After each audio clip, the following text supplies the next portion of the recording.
విద్యార్థులారా, స్నేహలత లేఖ రాయప్రోలు సుబ్బారావు రచించినటువంటి కావ్యం గురించి మనము తెలుసుకుంటున్నాం. స్నేహలత సంఘంలో ఉండేటువంటి కట్నాలు అనే దురాచారాన్ని నిరసిస్తూ తమ కుటుంబాన్ని రక్షించాలనే ఉద్దేశం చేత ఒక ఉత్తరం రాసిపెట్టి స్నేహలత ఆత్మార్పణ చేసుకుంటుంది. విషాదం నిండిన హృదయంతో తల్లిదండ్రులను తోబుట్టువులను వదిలి వెళ్తున్నటువంటి కన్నీటి సిరాతో రాసిన లేఖ. ఇది రాయప్రోలు వారి యొక్క సంస్కరణాత్మకత, సౌందర్యాత్మకతకు తోడుగా కరుణ ఆర్ద్రతను పంచినటువంటి కావ్యము ఈ స్నేహలత కావ్యం. ఇందులో స్నేహలత తన పెళ్లి కోసము ఎప్పటి నుంచో ఉన్నటువంటిని ఇంటిని అమ్మటం నాకు మనోవ్యాధి కలిగించింది అని చెప్తూ, తండ్రి నీవు ఈ విధంగా చేయడం మంచిది కాదు, నీవు చేయబోయే పని మంచిది కాదని చెప్తూ, నువ్వు ఇలా చేస్తే ఆ చేయబోయే పని కూడా నెరవేరు సుమా అని చెప్తుంది.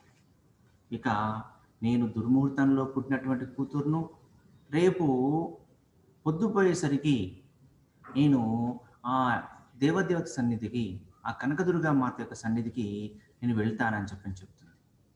ఇక అలాగే నన్ను ఒక కోమలమైనటువంటి తీగలాగా మీ ఎదలపై పెట్టుకొని, మీ హృదయంపై ఉంచుకొని అల్లారు ముద్దుగా నన్ను పెంచారు. కలలో కూడా నా యొక్క సౌభాగ్యాన్ని కలవరిస్తూ నీ యొక్క ప్రేమ అంతటినీ కూడా నాకు ధారపోసావు, నాకు అందించావు అని చెప్తుంది. ఇక అంతేకాకుండా తన జీవితం ఎలా సాగిందో చెప్తుంది. ఈ 15 ఏళ్ళు వచ్చే వరకు కూడా కన్నవారికి గారాభంగా, కన్నవారి ప్రేమతో గారాభంగా పెరిగి వారి కంఠాలకు హారంలా నేను పెరిగాను. అంటే కంఠహారంలా పెరిగాడంటే ఎప్పటికీ విడనాడకుండా వారి యొక్క మనసులతో పెనివేసుకుపోయి పెంచారు నన్ను అని చెప్తుంది. ఇక అంతేకాకుండా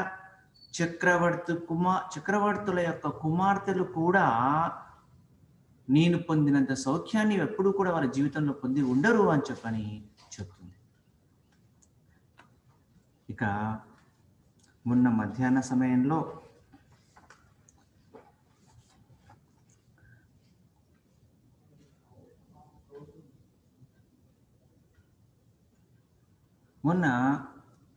చాలా పొద్దుపోయాక, చాలా పొద్దంతా కూడా మన సాయంత్రం సమయం, మధ్యాహ్నం సమయం తర్వాత చాలా పొద్దుపోయాక వెళ్ళి ఇక కాళ్ళు వాచేటట్లుగా గడప గడపకు తిరిగి వెళ్ళి రాత్రికి ఇంటికి వచ్చాను. నేను చూశాను నీ యొక్క ముఖాన్ని, దీనంతో కూడుకున్నటువంటి అప్పటి నీ ముఖం ఇంకా నాకు గుర్తుకొస్తూనే ఉంటుంది అని చెప్తూ, కడుపు తీపిని ఆపుకోలేక, ఆశ లేకపోయినా వేరే మార్గాలు ఏమైనా ఆచరిస్తారా? కడుపు తీపి కోసం ఎలాంటి కష్టాలైనా అనుభవిస్తారా అంటూ కడుపు తీపి కోసం అని చెప్తున్నాం కదా. దీనికి ఉదాహరణగా చూసుకుంటే ఈ యొక్క వరకట్నం సమస్య అనేటువంటిది ఆనాటికే కాకుండా ఈనాటికి కూడా కొంతమంది అల్లుళ్ళంతా కూడా తమ కూతుళ్ళంతా కూడా వేధిస్తూనే ఉంటున్నారు. వేధింపులు ఎంతవరకు వస్తున్నాయంటే వారి అల్లుళ్ళ ఆశలు తీరుస్తూ పోతుంటే వారి ఆశలకు అంతే లేకుండా పోతూనే ఉంటుంది రకరకాలుగా.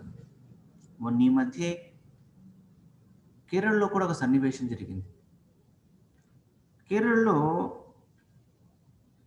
చాలా అల్లారు ముద్దుగా పెంచుకుంటున్నటువంటి ఒక కుటుంబం మొన్నే దాదాపు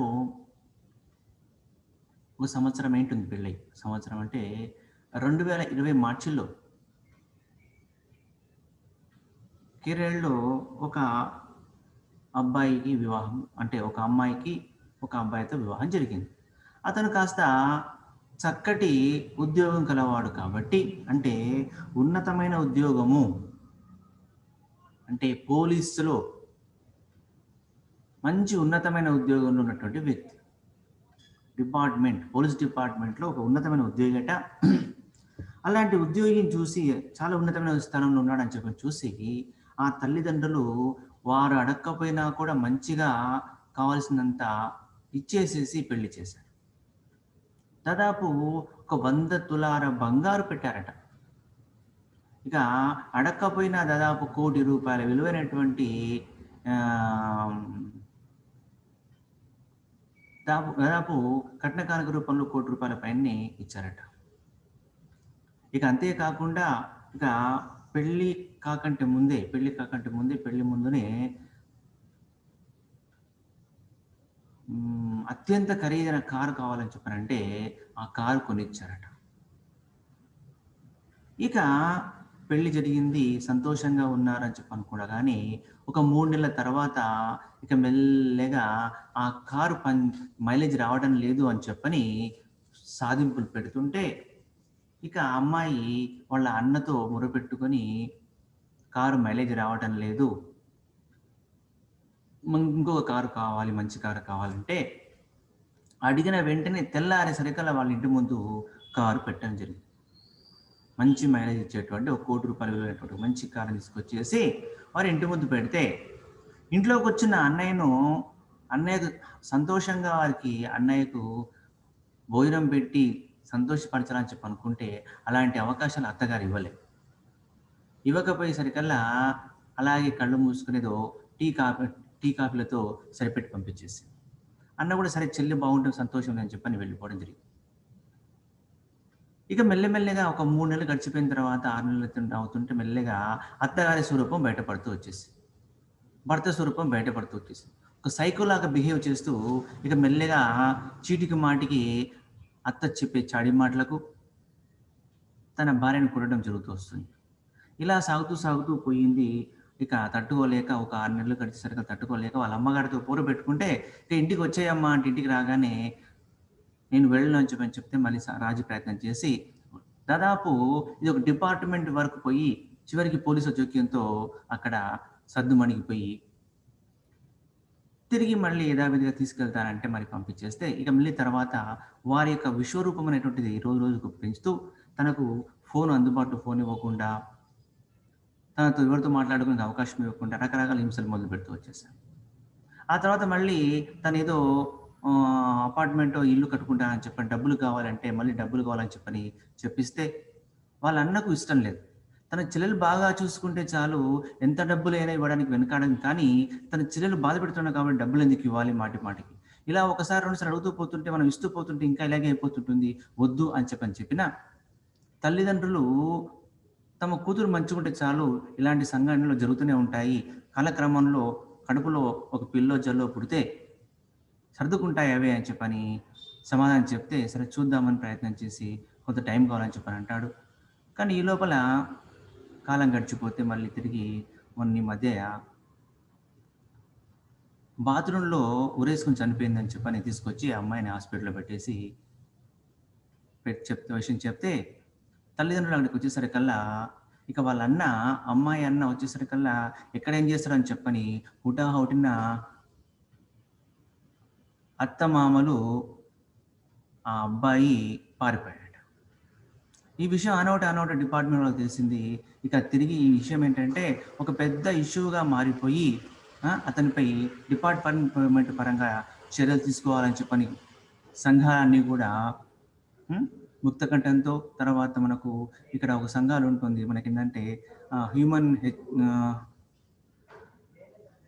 మానవ హక్కుల సంఘం అని చెప్పి ఉంటుంది. ఆ సంఘం ద్వారా ఒక పిటిషన్ను వేయించేసి ఒక ఎస్పీ గారితో విచారణ చేయించేసి దాని యొక్క రిపోర్ట్ కావాలని చెప్పని కోవడం జరిగింది. ఇలా సంఘటనలు చూసుకుంటే మనకు అక్కడక్కడ అంటే అడపాదడప కొన్ని సంఘటనలు వస్తూనే ఉంటాయి. ఇవి కాకుండా మనకు సంఘటనలు ప్రతి సమాజంలో ప్రతి చోట కూడా ఈనాటికి కూడా మనకు కనీసం అంటే రోజుకొకటి మనకు బయటకు కనిపిస్తున్నాయంటే ఇది మనకు తెలిసినటువంటివి, కొన్ని తెలియకుండా ఎన్నో సంఘటనలు మనకు ఉన్నాయి, ఎన్నో సంఘటనలు మనకు ఉంటున్నాయని చెప్పవచ్చు. కాబట్టి ఇది ఈ మనం ఏమంటున్నామంటే వరకట్నం సమస్య అనేటువంటి సమాజంలో, ఆనాటి సమాజంలో కాదు ఈనాటికి కూడా ఈ యొక్క వరకట్నం సమస్య అనేటువంటిది రోజు రోజుకు తీవ్రమవుతూనే వచ్చింది తప్ప తగ్గడం అనేటువంటిది జరగలేదని చెప్పని చెప్పుకోవచ్చు. సరే, అంటే ఆ రోజు నాడు వరకట్నం కోసం అంటూ ఈ అమ్మాయి తన ప్రాణాలు కోల్పోయింది అని చెప్తున్నాం, కానీ ఆనాడు కాదు ఈ పరిస్థితులన్నీ కూడా ఈనాటికి కూడా ఉన్నాయి అని మనకు దీని ద్వారా తెలుస్తుంది. ఇక్కడ మనం ఏం చెప్పుకుంటున్నామంటే, కడుపు తీపిని ఆపుకోలేక ఆశ లేకపోయినా వేరే మార్గాలు ఆచరిస్తారా అంటే, ఇప్పుడు ఇక్కడ అమ్మాయి పెళ్లి కోసం అంటూ తల్లిదండ్రులు పడుతున్నటువంటి బాధ, ఆవేదన మనకి ఇక్కడ కనిపిస్తుంది. అదేవిధంగా మనకు ఏంటంటే, కడుపు తీపిని చంపుకోలేక పెళ్ళయ్యాక కూడా ఈ యొక్క అల్లుళ్ళు కోరుతున్నటువంటి గొంతెమ్మ కొరకలు తీర్చలేక కూడా మనకు సమాజంలో ఎన్నో కనిపిస్తున్నాయి సంఘటనలన్నీ కూడా. అంటే ప్రభుత్వ ఉద్యోగంలో ఉంటేనే, ఒక ఉన్నత స్థానంలో ఉంటే మరి ఇలాంటివి జరుగుతున్నాయంటే జరుగుతుండొచ్చు. ఇవి కాకుండా మనకు ఉద్యోగంలో లేకపోయినా కూడా కొన్ని సంఘటనలు ఎక్కడ జరుగుతూనే ఉంటాయి, లేవని కావు. సరే, ఇక ఆ విషయం పక్క పెడదాం. ఇక్కడ మనకు స్నేహలత లేఖ చూసినట్టయితే, కడుపు తీపిని ఆపుకోలేకపోయినా గత్యంతరము లేక వేరే మార్గాలు ఆచరిస్తారా? సరే, అంతా అయిపోయింది అని చెప్పని విచారంతో కూడిన కఠినమైన మాటలు మీరు అనే మాటలని నాకు నా చెవుల్లో మారుమోగుతున్నాయి, ఇంకా నాకు నా చెవుల్లో మారుమోగుతూనే ఉన్నాయి అంటూ చెప్తూ, ఇక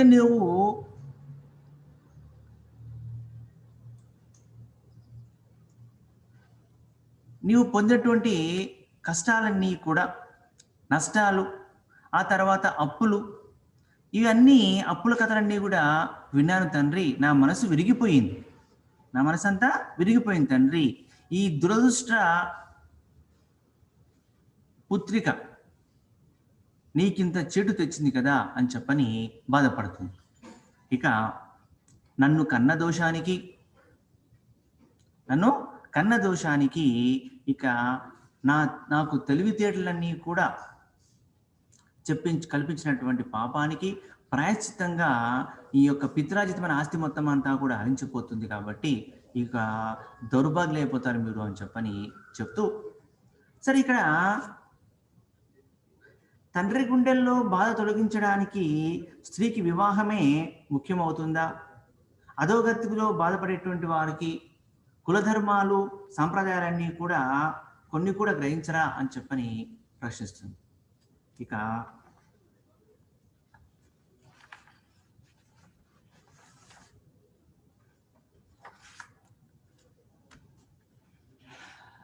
ఎంత సాంఘిక నింద వహించావు తండ్రి అంటూ, నా పాప ఫలితంగా నాకు వివాహం కాలేదు, ఆ కారణం చేత ఈ సంఘము యొక్క నిందల పాలయ్యావు తండ్రి. గుణవంతుడు, చక్కటి వంశస్థుడు అయినటువంటి భర్త కోసం అంతా కూడా నువ్వు ఎన్నో ప్రయత్నాలు చేశావు, కానీ నీ ప్రయత్నాలన్నీ కూడా విఫలమైపోయాయి. ఇక వరదలు తలెత్తినప్పుడు తల్లి బిడ్డలు విడిపోతే వారు బాధపడుతుంటే వారి యొక్క దుఃఖాన్ని పోగొట్టడం కోసము ఎందరో సోదరులు కష్టపడ్డారు. కాబట్టి అలాంటి వారి యొక్క వారికి అందరికీ కీర్తి కలగాలి అని చెప్తారు. ఇక మాతృదేశమైనటువంటి భారతదేశం మీద భక్తిభావంతో విదేశీ వస్తువులు తాకమని ప్రమాణం చేసినటువంటి భరతపుత్రులంతా ఎంతోమంది ఉన్నారు. ఎంతో ఉత్సాహంతో అటువంటి వ్రతాన్ని పూర్ణ వారిని అందరినీ అభినందిస్తున్నాను. ఎందుకంటే ఈ మాట ఎందుకంటుందంటే, ఇది 1914 ప్రాంతము అంటున్నాం కాబట్టి అప్పుడంతా కూడా దేశం అంతా కూడా మనకు బ్రిటిష్ వారి పరిపాలన ఉంది. కాబట్టి ఆ బ్రిటిష్ వారి పాలన ఉన్నప్పుడు స్వాతంత్రం కోసం అంతా కూడా విదేశీ వస్తు బహిష్కరణ అనేటువంటిది అప్పుడు సాగుతూ వస్తుంది. కాబట్టి ఈ అంశాన్ని కూడా మనకు కవి తన యొక్క ఈ స్నేహలత కవిత్వంలో ఈ అంశాన్ని కూడా చెప్పడం జరిగింది. ఎందుకంటే అదేవిధంగా ఆనాటి కాలంలో బెంగాల్ ప్రాంతంలో వచ్చిన వరదల్లో కూడా తల్లి బిడ్డలు విడిపోతున్నటువంటి వాటిని అంతా కూడా ఎంతో మంది సహాయం చేయడం జరిగింది. కాబట్టి అలా సాయం చేసి తల్లి బిడ్డలు కాపాడే ప్రయత్నాలు చేశారు. కాబట్టి అలాంటి వారి గురించి కూడా చెప్తూ, కవులు తమ సమకాలీన కాలంలో జరుగుతున్నటువంటి అంశాలన్నీ కూడా సందర్భానుసారంగా వాటిల్లో చేర్పిస్తూ వస్తుంటారు. ఇప్పుడు మనం తీసుకున్నట్లయితే మహాభారత, రామాయణ, మహాకావ్యాలు తీసుకున్నట్లయితే వాటిల్లో కూడా చాలా సందర్భాలలో, ఆయా సందర్భాలలో ఆ కాల పరిస్థితులన్నీ కూడా తీసుకుంటూ అక్కడక్కడ కొన్ని చొప్పిస్తూ వస్తారు. అంటే సమకాలీన సమాజంలో ఉన్నటువంటి అంశాలని కూడా మనకు అక్కడ తెలియజేయమంటది కావ్యాల్లో తెలుపుతూ వస్తున్నారు కవులంతా కూడా. ఇక ఎక్కడ చూసినా స్వార్థాన్ని అంతా వదిలివేయడం జరుగుతుంది. ఇదంతా కూడా ఇది మనకేంటంటే స్వాతంత్ర సమర సంగ్రామం జరుగుతుంది కాబట్టి అందులో చెప్పిన అంశం కాబట్టి ఎక్కడ చూసినా కూడా స్వార్థ త్యాగమే కనిపిస్తుంది. స్వార్థాన్ని వదిలేయడమే కనిపిస్తూ వస్తుంటుంది. కానీ ఇప్పుడు ఎంతో నీచమైనటువంటి ఈ వరకట్నము అనేటువంటి కళంకాన్ని ఛీ అంటూ ఒక్క సోదరుడు కూడా ఎందుకు అనడం లేదు? ఒక్కడు కూడా ఎందుకనడం లేదు? మరి త్యాగమూర్తులే కనిపిస్తున్నారు, అన్నింటి త్యాగం చేస్తున్నారు, కానీ ఈ వరకట్నం అనేటువంటి దాన్ని ఛీ అని చెప్పని ఎందుకనడం లేదు అని ఒక చిన్న ప్రశ్న వేస్తుంది. ఇక చెప్తుంది, గత రాత్రి నేను కలలో ఒక కలగన్నా. ఆ కలలో నాకు ఎంతో మధురంగా పరిమళించేటువంటి ఒక బ్రహ్మగీతం నాకు వినిపించింది, నా చెవుల్లో చేరింది. అందుచేత నేను ఈ వ్రతాన్ని పూనుకున్నాను.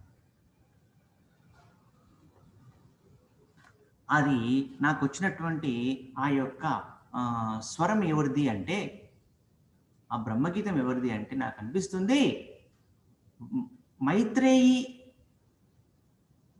కంఠం నుంచి వచ్చినటువంటి పవిత్ర గీతం లాగా, నారదుడు వాయించేటువంటి వీణ మహతి వీణ యొక్క దివ్య నాదంలాగా, ఇక సరస్వతీదేవి వీణ నుంచి వచ్చేటువంటి ధ్వనిలాగా భావించా ఆ బ్రహ్మగీతాన్నంతా కూడా నేను ఆలపించడం జరిగింది అంటుంది. మరి ఆ గీతం ఎలా ఉంది అంటే ఒక మురళి పాట వలె ఒకంత ముద్దుగొల్పే విధంగా భ్రమర గీతాన్ని, అంటే మురళీగానంలాగా, తుమ్మెద యొక్క ఝంకారం లాగా, భ్రమర గీతం అంటే తుమ్మెద యొక్క ఝంకారం లాగా ఒక మహాకవి అయినటువంటి మహాకవి అయిన జయదేవుని నోట్ల నుంచి వచ్చినటువంటి ఒక చక్కటి సరళమైన గీతం లాగా, ఒక పాటలాగా నాకు వినిపించి చక్కటి ఆనందాన్ని కలిగించింది అని చెప్తుంది. ఇక అంతేకాకుండా భూమి మీద కానీ మరి సముద్రాల మీద కానీ గతంలో ఎన్నడూ చూడనటువంటి ఒక గొప్ప కాంతి, నూతన కాంతి నాకు కనిపించింది.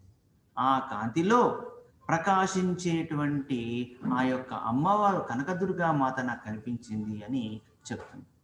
ఇక ఆ భవానీ మాత ఏమంటుందంటే, మృదువుగా ప్రేమతో చిరునవ్వుతో ఆ కనకదుర్గా మాత నన్ను పిలిచింది. ఏమని పిలిచింది? పరమానంద భరితానికి నిలయమైనటువంటి తన యొక్క నివాసానికి రామ్మా, రా, తొందరగా రా రా అని చెప్పని నన్ను పిలిచింది, ఆహ్వానించింది అని చెప్పని చెప్తుంది.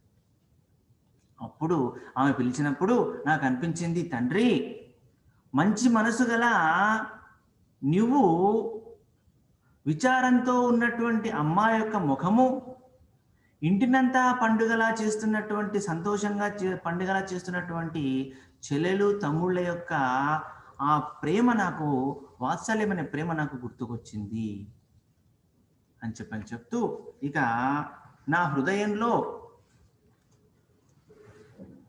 క్రమంగా ఈ యొక్క ఐహిక సుఖాలు, అంటే ఇహపరమైనటువంటి సుఖాలు, నాకు ఇది కావాలి అది కావాలనేటువంటి ఆ సుఖాల పైన, వస్తు సముదాయాలపైన నాకు కోరిక నశించింది. తండ్రి, మరి నా కోసము నీవు ఇంటిని అమ్మాలనుకుంటున్నావు కాబట్టి, అలాంటి నువ్వు ఇంటిని అమ్మాలనుకున్న పితరార్జితమైన ఇంటిని అమ్మాలనే కోరిక నేను అమ్మవారిలో చేరిపోతే ఆ కోరిక తీరుతుంది అంటే, నీ కోరిక నెరవేరదు, నా కోరిక తీరి మీ పితరార్జితమైన ఆస్తి నిలబడుతుంది. ఇక అంతేకాకుండా మీ యొక్క వెతలు అంటే మీ యొక్క బాధలన్నీ కూడా తీరిపోతాయి. తద్వారా నా యొక్క కన్యాత్వము కూడా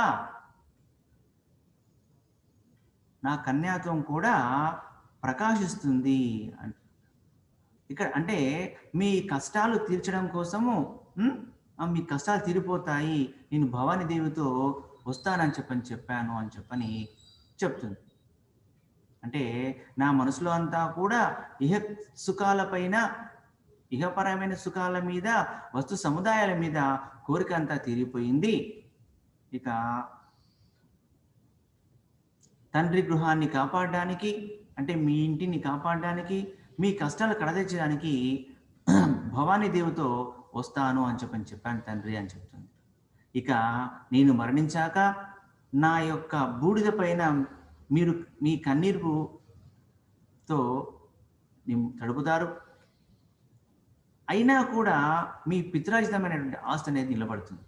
ఇక అంతేకాకుండా నా యొక్క కన్యాత్వం అంతా కూడా నిలిచి ప్రకాశిస్తుంది అని చెప్తుంది. అలా చెప్తూ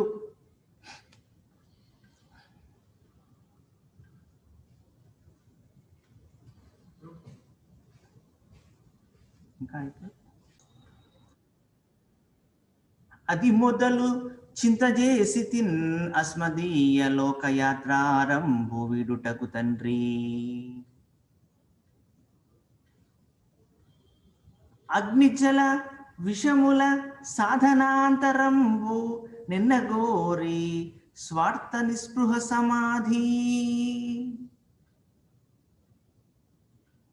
ఇక అమ్మవారి దగ్గర చేరాలని చెప్పని నిర్ణయించుకున్నాను కాబట్టి అప్పటి నుండి కూడా నాకు అది మొదల్ చింత చేసి తిన్ అస్మదీయ లోకయాత్రారంభు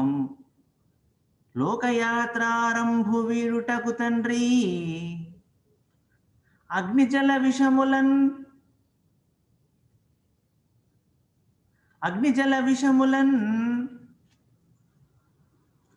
సాధనాంతరంబు ఎన్నకోరి.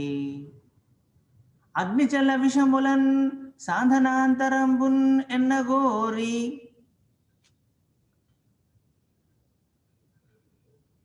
స్వార్థ నిస్పృహ సమాధి.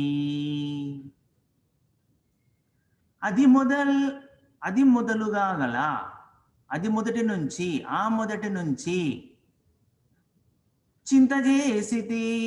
చింతలు చేస్తూ వస్తున్నాను, ఆలోచన చేస్తూ వస్తున్నాను. ఏం ఆలోచన చేస్తున్నాను? అస్మదీయ లోకయాత్రారంభు విడుటకు తండ్రి. నేను ఆ రోజు నుంచి కూడా ఈ లోకము నుండి వెళ్ళిపోవటానికి ఆలోచనలు చేస్తున్నాను తండ్రి. అగ్నిజల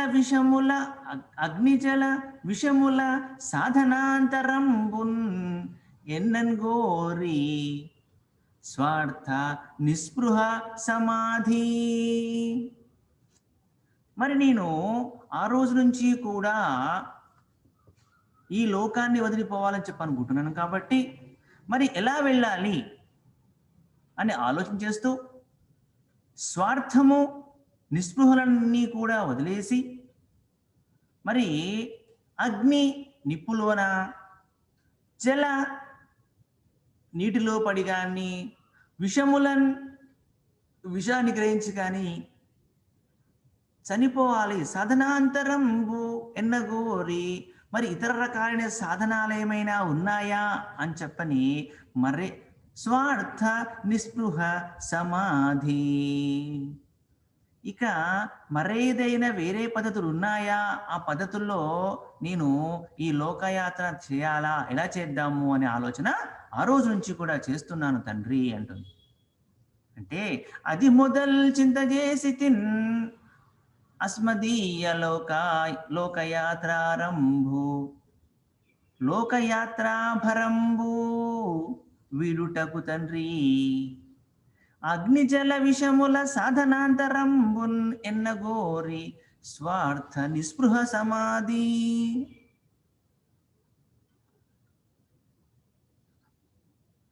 ఆనాటి నుంచి, ఆ రోజు నుంచి ఈ లోకాన్ని వదిలి వెళ్ళిపోవాలనే ఆలోచన చేశాను.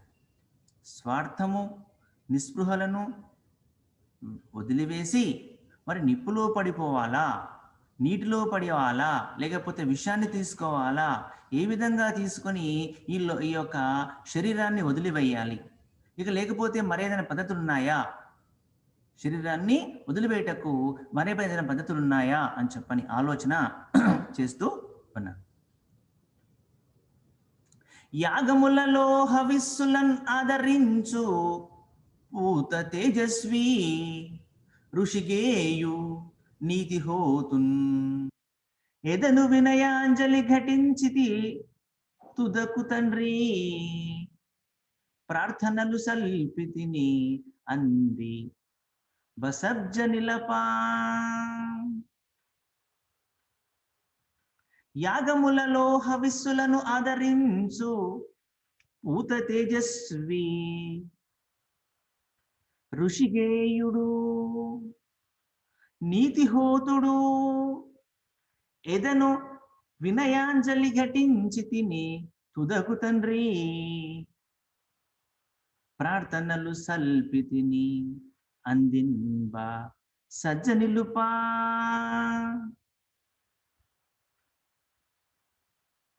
ఓ తండ్రి, యాగములలో, యాగాలు యజ్ఞాలలో హవిస్సులను ఆదరించు. హవిస్సులు, హవిస్సులు అంటే యజ్ఞ సంబంధమైనటువంటి ద్రవ్యాలు. ఆదరించును, అన్నిటినీ కూడా ఆదరిస్తాడు, తీసుకుంటాడు. యజ్ఞం చేసేటప్పుడు అగ్నిదేవుడు వచ్చేటువంటి హవిస్సులను అన్నీ కూడా, అంటే అగ్ని తనలోకి ఏమిచ్చినా తీసుకుంటాడు. ఇక పూత తేజస్వి, పూయబడినటువంటి తేజస్సు కలవాడు, అంటే పవిత్రమైన తేజస్సు కలవాడు. పూత తేజస్వి ఋషిగేయు, ఋషులు ఎవరి గురించి అయితే పాటలు పాడుతాడు. గేయం అంటే గేయాలు. ఋషులు ఎవరి గురించి అయితే గేయాలు పాడుతారో నీతిహోతుడు, అత్యంత నీతిని కలవాడు, అంటే ఆ అగ్నిహోత్రుడు అతన్ని ఎదను వినయాంజలి ఘటించితి, అటువంటి ఆ యొక్క అగ్నిహోత్రుణ్ణి, అలాంటి అగ్నికి వినయాంజలి, వినయంతో కూడినటువంటి అంజలిని, ఆ అగ్ని విషయంలో అంజలిని ఘటించాను తుదకు, చివరికి. తండ్రి, ఓ తండ్రి, ప్రార్థనలు సల్పితి, ప్రార్థనలు చేశాను. ఎక్కడ? అంది బసజ్జ నిలుప, ఇక ఆ భవాని చెంతకు నిలిచి ప్రార్థనలు చేశాను. అంటే ఆ భవాని మాత పక్కకి వెళ్ళి నేను ప్రార్థన చేస్తున్నాను. యాగములలో హవిస్సులను ఆదరించు పూత తేజస్వి ఋషిగేయు నీతిహోతున్ ఎదను వినయాంజలి ఘటించి తుదకు తండ్రి ప్రార్థనలు సల్పితి అంది బసజ్జ నిలుపా.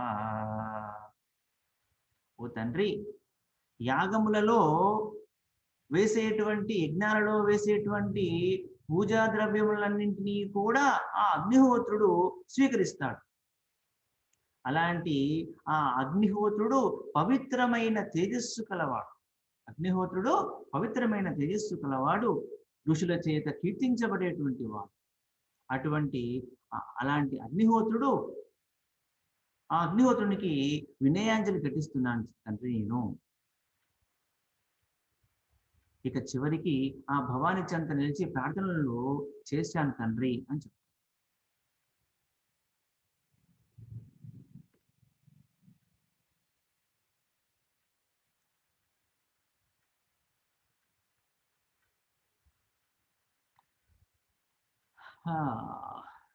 నా అనింగు తండ్రి పోయద స్వీకరింపుమయ్యా చిత్తశుద్ధిని కన్న బిడ్డ ఇచ్చు కడసారి ఈ వందనంబును ఈశ్వరార్పణం బటంచు.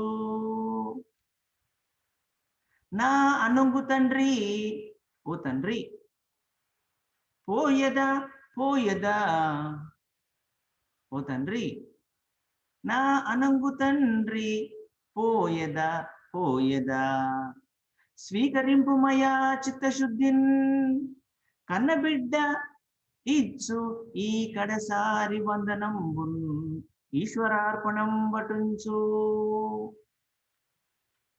నా అనుంగు తండ్రి, నా యొక్క తండ్రి, ఓ తండ్రి, పోయదా పోయదా, పోతున్నాను పోతున్నాను వెళ్ళిపోతున్నాను, ఓ తండ్రి నేను వెళ్ళిపోతున్నాను.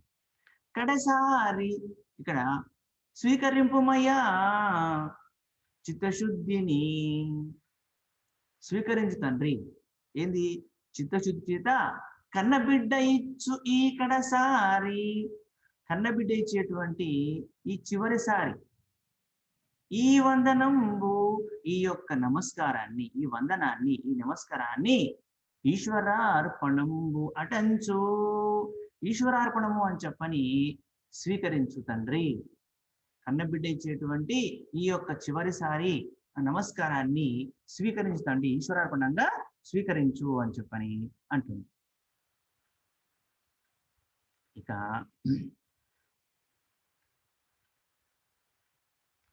మాతృనిర్భర గర్భంబున్ మాడ్కినప్పుడు, మాతృ నిర్భర గర్భంబు మాడ్కినప్పుడు ప్రకృతి ఎదురించుచున్నది పరమశాంతి. మరల మెలకువరాని యామహిత సుక్తిన్, నేను కూడా మహానంద లీననగుదు. మాతృ నిర్భర గర్భంబు మాడ్కినప్పుడు, మాతృగర్భర నిర్భంబు మాడ్కినప్పుడు, మాతృగర్భంలో ఉన్నప్పుడు, మాడ్కినప్పుడు వలే తల్లి గర్భంలో శిశువు ఉన్నప్పుడు ఏ విధంగా ఉంటుంది? ప్రశాంతంగా ఉంటుంది. తల్లి గర్భంలో ఉన్న శిశువుకు ఏవి ఆలోచనలు ఉండవు. ప్రశాంతంగా తల్లి ఇచ్చేటువంటి, తల్లి ద్వారా వచ్చే ఆహారాన్ని స్వీకరిస్తూ అలా ప్రశాంత స్థితిలో ఉంటుంది. అలాగే ప్రకృతి నిద్రించుచున్నది పరమశాంతి, ప్రకృతి కూడా పరమశాంతితో నిద్రపోతుంది. ప్రకృతి కూడా పరమశాంతితో నిద్రిస్తున్నది. అంటే తల్లి గర్భంలో ఉన్నప్పుడు ఎంతటి ప్రశాంతంగా ఉంటుందో అంతటి ప్రశాంతత స్థితి ప్రకృతి కూడా నిద్రిస్తూ ఉంది. అంతటి పరమశాంతి స్థితిలో కూడా ప్రకృతి నిద్రిస్తూ ఉంది. కాబట్టి మరల మెలకువరాని యా ఆమహిత సుప్తిన్, మళ్ళీ మెలకువరానటువంటి ఆమహిత సుప్తిన్, సుషుప్తి అంటే ఇక్కడ గాఢమైనటువంటి, మెలకువరాని గాఢమైన నిద్ర. ఇప్పుడు పడుకున్నప్పుడు మనకు ఏంటంటే ఈ లోకంలో జరిగేవన్నీ కూడా ఏమీ ఎరుక లేకుండా పోతాయి. అంత గాఢమైన నిద్ర వెళ్ళిపోతుంటాం. పడుకున్న కాసేపు అయినా కూడా ఈ లోకం ఏం జరుగుతుందో కనిపించదు. అదే మెలుకు ఉన్నట్లయితే లోకంలో చీమ చిట్టుకుమన్నా కూడా మనకు వినిపిస్తుంది. అక్కడ పక్కన ఏం జరుగుతున్నా వినిపిస్తుంది. ఇక్కడ నేను మీ పాఠం చెప్తుంటే పక్కన కుక్కలు అరుస్తుంటే ఆ కుక్కల నుంచి వాటిని అల్లిస్తుంటాను. అప్పుడప్పుడు వాటిని ఇక్కడ దూరం చేస్తుంటాను. అరుస్తుంటాయి, శబ్దం చేస్తుంటాయి. అంటే నేను ఇక్కడ పాఠంలో లీనమైపోలేదు. పాఠంలో లీనమై పాఠం చెప్తున్నా ఆ పక్క శబ్దాన్ని వచ్చి నన్ను ఇలా ఇరుకున పెడుతుంటాయి. ఆ వదిలి చేస్తుంటే ఈ మీకు పాఠం చెప్తున్న రికార్డింగ్ లో ఏమైపోతాయో అని చెప్పిన వాటిని ఇక్కడ నేను చూస్తున్నా. అంటే ఇక్కడ ఏమైందంటే మెలకువలో ఉన్నప్పుడు అన్నింటిపైన కూడా ఈ మనస్సు అనేటువంటిది ఏం చేస్తుందంటే అన్ని విషయాలపైన పరిగెడుతూనే ఉంటుంది. ముందు ఇలా ఉంటున్నాం, కానీ మనస్సు అనేది అత్యంత వేగంగా చంచలమైంది. ఏంటి? అత్యంత చంచలమైంది మన మనస్సే. క్షణము క్షణంలో 1000 వంతు కూడా ఇక్కడ ఉండదు. వెంటనే అక్కడ పరిగెత్తుతుంది. ఎక్కడో పరిగెత్తిపోతుంది. ఏవేవో చేసేస్తుంటుంది. ఒక్కసారిగా నీకు సమస్త లోకాలు చుట్టూ వచ్చేస్తుంటుంది. ఇక్కడే ఉంటాము, ఇంటికి పోయేస్తుంటుంది. ఆడ ఏమైపోయిందో అని చెప్పి ఆలోచన చేస్తుంటుంది. లేకపోతే అక్కడ బజార్కి వెళ్ళి ఏమో తీసుకోవాలి కదా, అవి ఉన్నాయో లేవో అని చెప్పి అక్కడ చూసి వస్తుంది పోయి. కాబట్టి మనస్సు అనేటువంటిది ప్రశాంతంగా ఉండదు, పరిగెడుతుంటుంది. అలాంటి మనసును కూడా ఏం చేస్తుంది, ఆ గాఢమైన నిద్ర వచ్చేసరికల్లా మనస్సు కూడా ప్రశాంతంగా అది ఇక్కడ పరమశంతో కలిసిపోతుంటుంది. సుషుప్త అనేది మనకు లేనటువంటి పరిస్థితి వల్ల మెలకువ లేకపోతే అప్పుడు గాఢ నిద్రలో ఉండిపోతాం. కాబట్టి మనకి ఏ ఆలోచనలు ఉండవు. కాబట్టి మరలా మెలకువరా అని ఆ మహిత సుక్తిన్, మళ్ళా మెలకువరానటువంటి ఆ గాఢ నిద్రలో నేను కూడా మహానందలీన నగుదున్.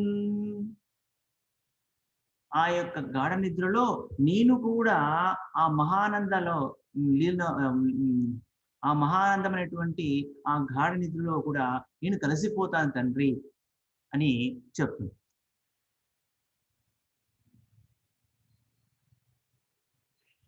ఇంకా అంటుంది, నాదు సోదరులు ఆదరముననిచ్చు, నాది సోదరులు ఆదరముననిచ్చు ప్రియ భాష్పమాలలన్ ఇచ్చమయిని తీసుకొని రండు, వీక్షింతును ఆశతోడా అమ్మయును నీవు వచ్చడు అంతదాకా. ఓ తండ్రి, నేను చనిపోయిన తర్వాత నా యొక్క ఏమంటారంటే నేను అగ్నిజ్వాలలో నా శరీరాన్ని త్యాగం చేసుకుంటున్నాను కదా. అగ్నిజ్వాలలో త్యాగం చేసుకుంటే ఆ యొక్క పవిత్రమైన అగ్నిజ్వాలలో శరీరం త్యాగం కావడం చేత అప్పుడు చాలా పవిత్రంగా ఉంటాను నేను. కాబట్టి నా యొక్క మరణం చూడడానికి మీరు వస్తారు. కాబట్టి అక్కడికి వచ్చినప్పుడు మీరు మీతో పాటు నాదు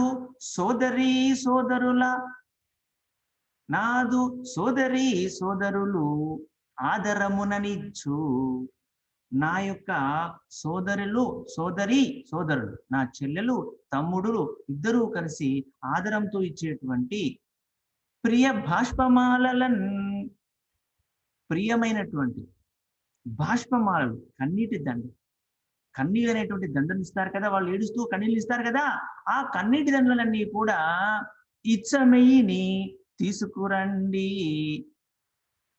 ఇష్టపూర్తిగా వాటిని తీసుకుని రండి. వీక్షింతు ఆశతోడా, నేను వాటిని ఆశతో వాటిని ఆ దండల కోసం నేను, అంటే నా చెల్లెలు తమ్ముడు ఇచ్చేటువంటి కన్నీటి బాష్పమాలల కోసము నేను ఎదురు చూస్తూ ఉంటాను. అంతేకాకుండా వాటి కోసం నేను ఆశతో ఎదురు చూస్తూనే ఉంటాను. అంతేకాకుండా అమ్మయును నీవు వచ్చడు అంతదాకా, అమ్మ మరి నీవు కూడా ఇద్దరు వస్తారు కదా అక్కడికి. కాబట్టి ఆ యొక్క మీరిద్దరు కలిసి వచ్చేంత వరకు నేను అక్కడే ఉంటాను, నా ఆత్మ అక్కడే ఉంటుంది మీకోసము ఎదురు చూస్తూ, నా చెల్లెలు నా తమ్ముడు ఇచ్చేటువంటి ఆ బాష్పమాలల కోసము నేను ఎదురు చూస్తూనే ఉంటాను అని చెప్తాను. నాదు సోదరులు ఆదరముననిచ్చు ప్రియ బాష్పమాలను ఇచ్చమయ్యిని తీసుకురని రండు, వీక్షింతును ఆశతోడా అమ్మయు నీవు వచ్చుడునంతదాకా.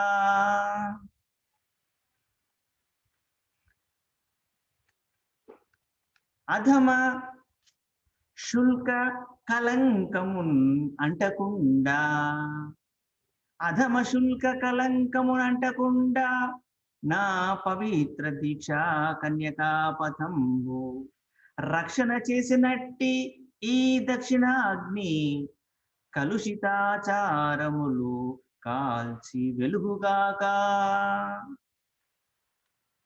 అధమ శుల్క కలంకమును అంటకుండా, అధమమైనటువంటి నీచమైనటువంటి శుల్కము, కన్యాశుల్కము, వరకట్నము అనేటువంటి ఆ, మచ్చ, కలంకము మచ్చ అంటుకోకుండా పడకుండా నా పవిత్ర దీక్ష కన్యకాపతంబు, నా యొక్క పవిత్రమైనటువంటి దీక్ష ఏది? కన్యకా పతంబు అంటే ఈ కన్య దీక్ష అంటే నా యొక్క కన్యత్వమును కాపాడినటువంటి ఈ దక్షిణాగ్ని, కన్యకాపతంబు రక్షణము చేసినట్టి ఈ దక్షిణాగ్ని